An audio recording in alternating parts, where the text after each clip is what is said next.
Tahukah kamu, Ark of Bukhara pernah jadi tempat raja terakhir dievakuasi saat kota ini jatuh ke tangan Rusia.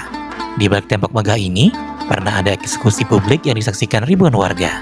Tapi hari ini, aku datang bukan hanya menyaksikan sejarah kelamnya.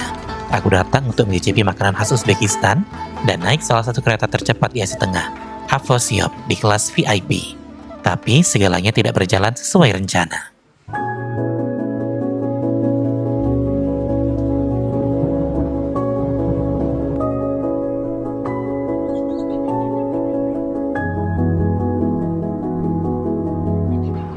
Hai kawan-kawanku semua, selamat datang kembali di channelku Travel Santai yang akan mengulas liputan perjalananku ke berbagai destinasi di seluruh dunia. Setelah di episode sebelumnya aku mengajak kalian berkeliling di area kota tua Bukhara, tepatnya di kawasan Kalan Square dan juga mencicipi Plov. Di episode kali ini aku akan mengajak kalian jalan-jalan di seputaran area bangunan Ark of Bukhara yang dulunya pernah menjadi tempat tinggal raja. Lalu dilanjutkan dengan naik kereta api cepat Afrosiab ke kota Samarkand. Makanya pantengin terus videonya sampai akhir.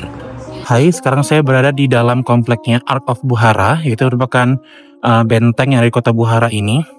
Yang mana dulunya sempat dijadikan sebagai tempat tinggal dari para pemimpin kota Bukhara sebelum Uzbekistan itu jatuh ke tangan Uni Soviet di tahun 1920. Dan ini merupakan pintu gerbang utama ke Ark of Bukhara. Ini bagian atasnya. Bagian bawahnya tadi itu yang udah saya videoin sebelumnya. Dan nanti kita akan keliling-keliling di sekitaran dalam komplek Ark of Bukhara. Jadi pantengin terus video sampai akhir dan jangan lupa untuk klik tombol subscribe dan aktifkan loncengnya supaya kamu mendapatkan notifikasi dari video saya. Terima kasih sudah menonton dan pantengin terus videonya sampai akhir. Di tengah kota tua Bukhara, berdiri sebuah bangunan megah yang sudah ada sejak lebih dari 1500 tahun yang lalu. Namanya Ark of Bukhara. Sekilas kelihatan seperti benteng biasa, tapi tempat ini dulunya adalah jantung kekuasaan di kawasan Asia Tengah. Benteng ini bukan cuma tempat tinggal raja. Ark juga berfungsi sebagai istana kerajaan, kantor pemerintahan, tempat ibadah, bahkan penjara. Semuanya ada dalam satu kompleks. Dindingnya tebal dan tinggi, seperti ingin memberi pesan bahwa kekuasaan di sini mutlak. Salah satu bagian yang paling bikin merinding adalah tempat eksekusi umum. Lokasinya tepat di depan pintu gerbang utama.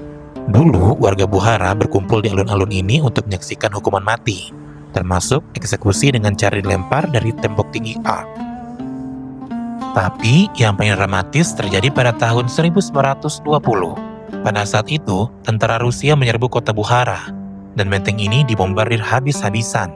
Sultan terakhir kota Bukhara melarikan diri dari Ark lewat terowongan rahasia, dan sejak saat itu kekuasaan lokal di Bukhara pun berakhir.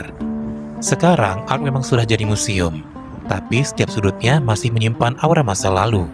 Ada ruangan pengadilan, masjid kecil, penjara bawah tanah, bahkan sisa-sisa runtuhan akibat serangan bom masih dibiarkan terbuka untuk dilihat oleh pengunjung. Kalau kamu perhatikan detail bangunannya, ada perpaduan arsitektur Persia dan Islam kuno. Di bagian depan gerbang utamanya ada dua menara kembar dan pintu masuk yang berbentuk iwan, yaitu lengkungan besar yang ikonik di Asia Tengah. Tapi buat saya pribadi, yang paling mengesankan adalah saat berdiri di atas tembok benteng dan melihat pemandangan Bukhara dari ketinggian. Kota ini mungkin sudah berubah, tapi Ark masih berdiri tegak, seolah jadi saksi bisu perputaran sejarah yang gak pernah berhenti. Tepat di seberang dari Ark of Bukhara terdapat beberapa komplek bangunan yang cukup ikonik, yaitu Bukhara Tower yang dibangun pada tahun 1929 oleh Vladimir Zhukov. Di menara ini juga tersedia observatorium deck untuk melihat kota Bukhara dari segala sudut 360 derajat. Di dekat Bukhara Tower, ada sebuah masjid yang mungkin terlihat sederhana dari jauh. Tapi begitu mendekat, kamu akan menyadari sesuatu yang berbeda. Inilah Bolo House Mosque, salah satu masjid paling fotogenik di kota Bukhara. Nama Bolo House artinya kolam anak-anak, yang merujuk pada kolam yang ada di depannya. Dulunya kolam ini dijadikan tempat warga untuk berkumpul, mengambil air, bahkan bercengkrama. Dan masjid ini dibangun pada tahun 1712. Tepat di belakang Bolo House Mosque, terdapat sebuah restoran lokal bernama Bukhori. Kali ini aku makan siang di sini dengan memesan hidangan lokal bernama salaza, yaitu campuran nasi dengan kuah sup daging dan juga sayuran. Harga salaza di restoran ini adalah sekitar 22.000 som Uzbekistan atau sekitar Rp36.000. Setelah selesai makan siang, aku lanjut berjalan kaki menuju makam Ismail Samani yang terletak 850 meter dari restoran Bukhari tadi. Ismail Samani adalah pendiri dinasti Samanid yang pernah berkuasa di Asia Tengah pada abad ke-9 hingga 10. Bentuk makam ini berupa kubu sempurna dengan kubah di atasnya. Saat Genghis Khan menyerbu Asia Tengah, hampir semua bangunan megah di Bukhara hancur. Namun makam ini luput dari kehancuran karena saat itu terkubur oleh pasir selama berabad-abad. Bangunan ikonik terakhir yang kukunjungi di kota Bukhara adalah Chor Minor Madrasah, yang lokasinya terpisah jauh dari area kota tua Bukhara. Jadi untuk menuju ke Chor Minor Madrasah ini, aku naik taksi online yang kupesan lewat aplikasi Yandex. Nama Chor Minor berasal dari bahasa Persia yang artinya 4 menara. Sesuai dengan namanya, bangunan ini memiliki 4 menara kecil yang unik, yang menjadikannya sebagai salah satu landmark fotogenik di kota Bukhara. Bangunan ini dibangun pada tahun 1807 oleh seorang pedagang asal Turkmenistan bernama Khalif Niaskul.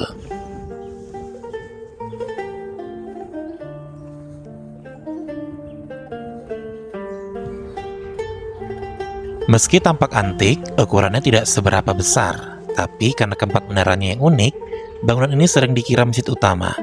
Chor Minor pernah hampir runtuh pada abad ke-20. Namun direstorasi pada tahun 1960-an, dan sekarang bagian dalamnya hanya ada toko souvenir kecil untuk para wisatawan.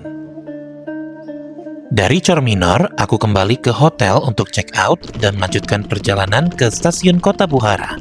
Karena kali ini aku akan menuju kota Samarkand yang merupakan ibu kota dari pemerintahan Amir Temur. Hai, sekarang saya berada di stasiun kota Bukhara. Tempat belakang saya ini stasiun kota Bukharanya. Dan ntar lagi saya akan berangkat menuju kota Samarkand dengan naik kereta api Afrosiab. Nah, jadi pantengin terus masih perjalanan dengan kereta api cepat dari negara Uzbekistan yaitu Afrosiab, yang mana berangkat ntar lagi sekitar jam setengah 4 sore. Jadi nanti bakalan tiba di kota Samarkand itu di jam setengah 6 sore. Jadi pantengin terus video sampai akhir dan jangan lupa untuk klik tombol subscribe dan like videonya. Terima kasih.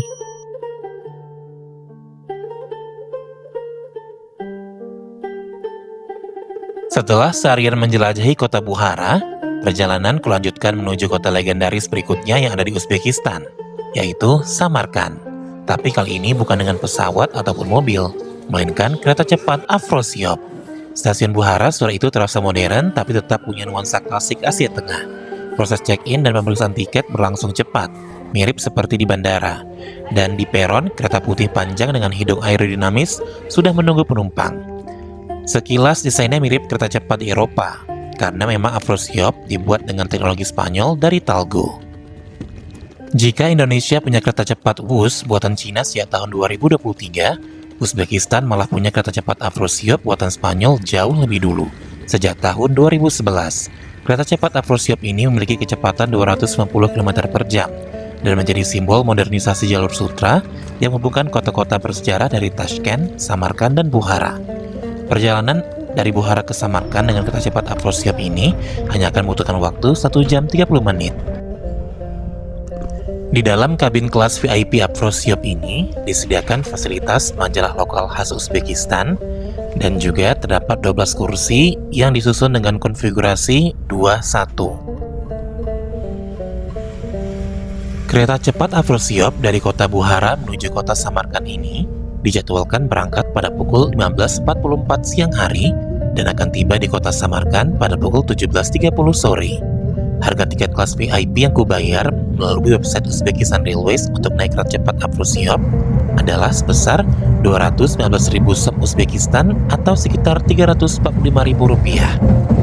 Karena ini merupakan perjalanan yang singkat, maka aku hanya memperoleh segelas air saja. Dan petugas kereta juga menjual berbagai macam makanan dan minuman di dalam kabin.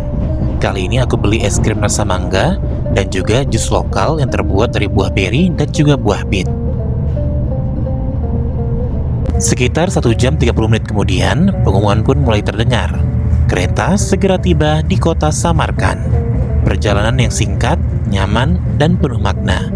Dari Bukhara menuju kota Samarkand, seolah aku sedang melintasi bab demi bab sejarah jalur sutra, tapi dengan kecepatan abad ke-21. Setelah perjalanan yang singkat dengan kereta cepat Afrosiab, Aku tiba di salah satu stasiun paling megah di Uzbekistan, yaitu stasiun kereta Samarkand. Dari luar bangunannya tampak modern, tapi tetap mempertahankan sentuhan khas arsitektur Uzbekistan. Kubah biru dan ornamen geometris menghiasi fasadnya, seakan menyambut para penumpang dengan identitas kota yang syarat akan sejarah. Sekarang saya baru aja tiba di stasiun kereta api kota Samarkand, dan tepatnya tibanya itu lebih cepat dari jadwal yang ada di tiket ya. Jadinya ini saya lagi menuju jalan keluar ke daerah kota. Kan ikuti aja petunjuk jalannya ini. Ini ada petunjuk jalan. Nah, ini exit to the city. Ya, kita tiba ke arah sana untuk nyari taksi Yandex menuju ke hotel pesan menginap di Samarkand, yaitu di Movenpick Samarkand Hotel. Selama di kota Samarkand, aku menginap di Hotel Movenpick Samarkand yang lokasinya terletak tepat di jantung kota Samarkand dan dekat dengan banyak situs bersejarah di kota ini. Lokasi stasiun dengan Hotel Movenpick adalah sekitar 18 km. Dan seperti biasa, kali ini aku pesan taksi online dari aplikasi Yandex. Harga taksinya pun juga cukup terjangkau, hanya sekitar 21.500 som Uzbekistan atau sekitar Rp35.000 saja. Suasana jalanan kota Samarkand terlihat jauh lebih ramai jika dibandingkan dengan kota Bukhara. Populasi kota Samarkand sekitar hampir 1 juta jiwa, sedangkan kota Bukhara hanya memiliki 300.000 penduduk saja. Makanya tidak heran jika bisa ditemukan kemacetan lalu lintas di sini, dan sangat banyak kendaraan yang lalu lalang di jalan raya. Dan tak terasa, taksi yang kupesan pun sudah tiba di Hotel Movenpick Samarkand. Hotel ini merupakan hotel bintang 4 dan satu-satunya properti hotel chain Accor di kota Samarkand. Di sini aku pesan kamar tipe standar di harga 2.700.000 som Uzbekistan. Namun aku hanya bayar 537.168 som Uzbekistan saja atau sekitar Rp860.000 setelah menukarkan 8.000 poin Accor yang kumiliki. Fasilitas kamarnya juga lumayan lengkap dengan ukuran kamar mandi yang lumayan luas dan dilengkapi dengan shower room terpisah dengan berbagai produk perawatan tubuh. Lalu juga tersedia cermin besar untuk rias yang dilengkapi dengan amenities yang super lengkap. Dan tak lupa juga tersedia hair dryer yang kualitasnya juga cukup bagus. Beralih ke kamar tidur, tersedia TV HD yang berukuran cukup besar. Dan juga ada minibar, namun sayangnya isinya kosong. Nah, karena aku anggota Accor Live Limitless Platinum, kali ini aku diberikan welcome amenities berupa cake coklat, kacang-kacangan, kismis, 2 botol air mineral, dan juga buah-buahan.